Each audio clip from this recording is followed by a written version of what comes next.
Happy Friday, boys and girls. Sarah and I are here today on this beautifully snowy Friday. And we have a book today that we chose because Valentine's Day is coming up. And Sarah loves Valentine's Day because she loves giving her kisses. And she loves getting her tummy rubs and all of that. And we have a great book today that's actually about some Valentine bears. Yeah. So Sarah's going to sit. Can you sit? Good girl. And she's going to listen as I read the story called The Valentine Bears by Eve Bunting. And the pictures are by Jan Brett, two of my favorite author and illustrators. The Valentine Bears. It was October 14th, and the bear's den was snug and secure for the winter.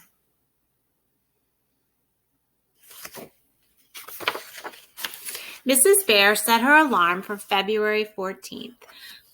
Then she curled herself comfortably against Mr. Bear's back and listened for his snores. It was good to settle down for a long 4-month sleep. When the alarm went off 4 months later, Mrs. Bear could hardly believe it. It seemed as if she'd just gone to bed. "My," she said, yawning, "spring already?" And then she remembered it wasn't spring yet. She'd set the alarm early for a special reason.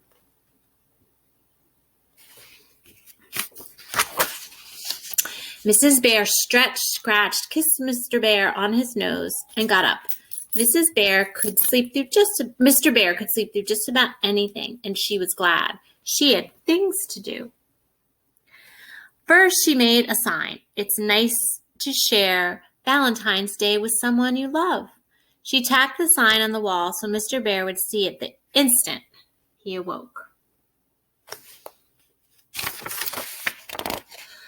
Leaves had blown into the den while they slept. Mrs. Bear brushed them into a pile and swept them outside. "Brr," she said, standing in front of the den. "You'd think they'd put this special day in summer. Mr. Bear and I have never shared a Valentine's Day in all our years together." Mrs. Bear dug up the honey pot she buried in the fall. She pawed off the lid and smiled. It was fruity and rich and smelled of summer, just the way Mr. Bear liked it.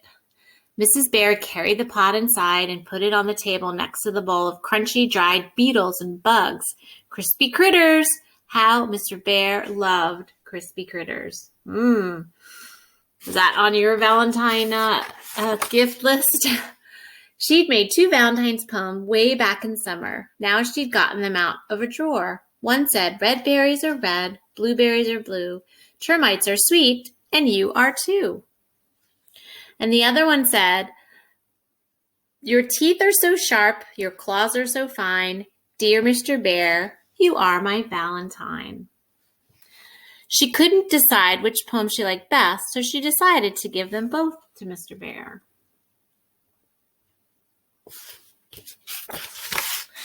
Mrs. Bear huddled herself deep in her coat and went outside again. "Only crazy creatures would be out in this early in the year," she muttered. The sun shone through a haze, pale as milk, crows caught in the white air.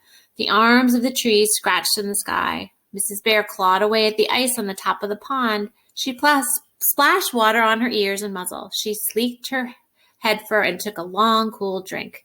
It was time to awaken Mr. Bear.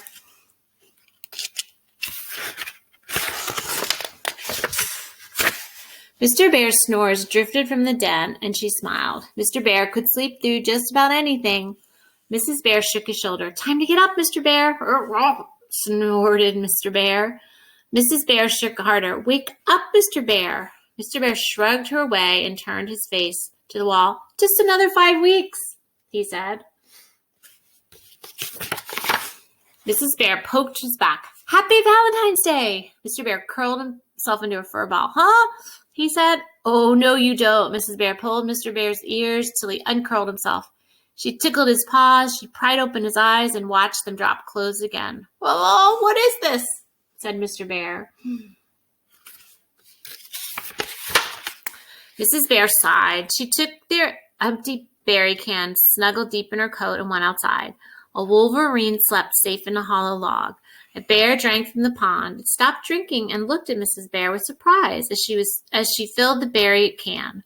Mrs. Bear decided the deer had never been seen a bear up and about so early in the winter. She carried the can of ice water inside. "I'm sorry about this, Mr. Bear," she said, "but you can't just keep on sleeping. This is a very special day. 1, 2, 3. Surprise! Mr. Bear shouted. And he sat up straight. It was a surprise, all right. Mrs. Bear jumped, and all the ice water splashed all over her. Mr. Bear hugged her. "You thought I could sleep through just about anything, didn't you?" he boomed. "Well, I fooled you. Happy Valentine's Day." He pulled a box from under his pillow. "I've had these here all along." "Oh, Mr. Bear, chocolate-covered ants. My very favorite." Mr. Bear licked his lips. "Mine, too." He admired the sign on the wall. Then Mrs. Bear ran for the poem, and Mr. Bear read them all aloud. "Dear Mr. Bear, you're my Valentine." "That's lovely," he said. His nose wrinkled. "Is that fruity, rich summer honey I smell?" Mrs. Bear smiled. "Well, will you join me at the table?" They sat together sharing the Valentine treats till shadows filled the den, and the bowl and the box and the honey pot were empty, and the special day had ended. And then they went to sleep again until the spring. That's always been one of my favorite Valentine books, and I hope that you liked it too. And I hope, and Sara does too, that's her wish to you. And Sara says that you have a wonderful Valentine's Day. She has a very special Valentine, and it's actually, I think it's a hedgehog who she's been waiting and waiting to be with. So here's her hedgehog. Come here, Sara.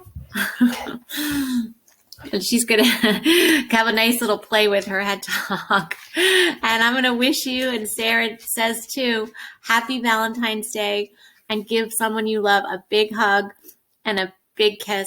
And we hope that you have a wonderful time, whatever you do. And we'll see you next month.